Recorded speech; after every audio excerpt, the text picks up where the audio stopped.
Man, I was getting really frustrated today. I recorded two different segments again. First one was like 3 minutes, but man, I probably only jump rope like 1 minute.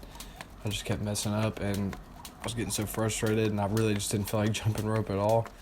So the more that I was messing up, I just kept getting frustrated, and the more that I was getting frustrated, the more it was making me mess up because I was just trying to get in a rush and just trying to just get through it as fast as I can. But in this second clip, I just did one. It's a 5-minute video because I forgot to set the timer, and I figured I would just go for as long as I felt like I could.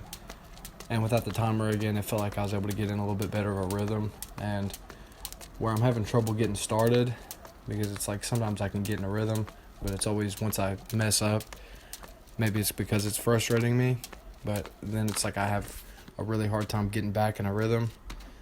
I was trying to just slow down and just find my timing for when you swing your arms around and when you want to jump and how close you want to have your feet together and how low or high you want to have your arms.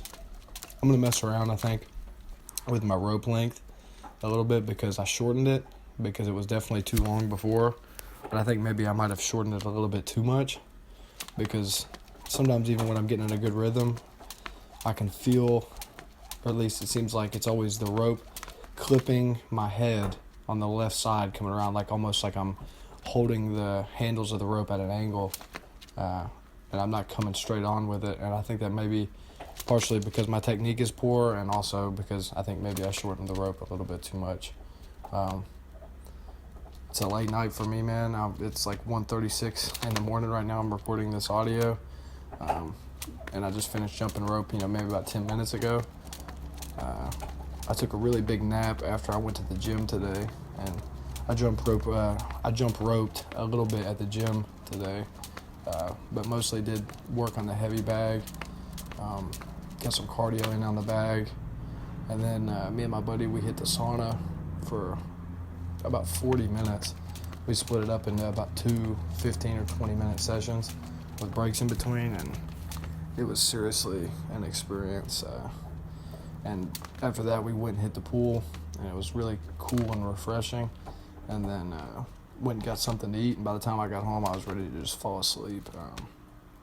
Feeling pretty tired right now, actually, while I'm recording this. But man, yeah, dude, jump rope is it can be so frustrating if you're trying to be in a hurry with it. But when you get in the rhythm of it, it is just so satisfying.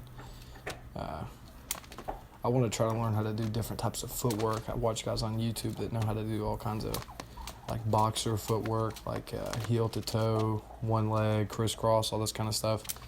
But right now I know that before I start focusing on any of that kind of stuff, I just need to just get this basic bounce technique down to where I can do it for at least long enough to get my breath completely out. Because right now, whenever I'm doing it, it's not really like I'm getting into where it's steady state cardio. Rarely am I ever hitting that kind of a stride, that kind of a rhythm. It's mostly just my calves are getting burnt out because they're not very well conditioned. And today I'm having a lot of pain in the shins from kicking the bag, and my shins aren't very conditioned, so I think the impact of the jumping was really hurting my shins. And it's not really getting to my lungs. It's not my lungs that are making me quit or give out whenever I'm jumping rope. It's my legs, and my legs are pretty sore right now. So yeah, I don't really have much else to say. I'm pretty tired. I really didn't feel like jumping rope today, but I just keep thinking there's no way that I'm gonna only make it to day 2 or only make it to day 3 or whatever. I gotta at least make it enough days for this to have counted, and hopefully I can make it something that's going to be an everyday part of my life, because the whole idea is I just want to have something that's going to keep me moving every day. Because like I said before, I think the point of it is, if I'm jumping rope bare minimum 5 minutes every day, unless I get injured or something, then there's no way that I'm ever going to wake up one day and not be able to jump rope for at least 5 minutes. And that might not sound like a lot to people who are in shape, but if you've ever been really out of shape, and I'm, somewhere on that spectrum, that when you first pick up a jump rope, you might not be able to just jump rope for 5 minutes. And, well, hell, I can't really jump rope for 5 minutes right now. I mean, jumping rope for 5 minutes would be, hitting your steady state flow, not messing up, and jumping rope for 5 minutes. And that's something that I definitely can't do right now. I'm watching the video right now while I'm recording this. I tried to jump on one leg a little bit, and I think I actually got a couple. But yeah, that's pretty much it for me, man. I'm pretty tired. Hopefully tomorrow will be a better day. I get a lot done, because today pretty much all I was able to do was get in the gym, and yeah, that's pretty much it. So yeah.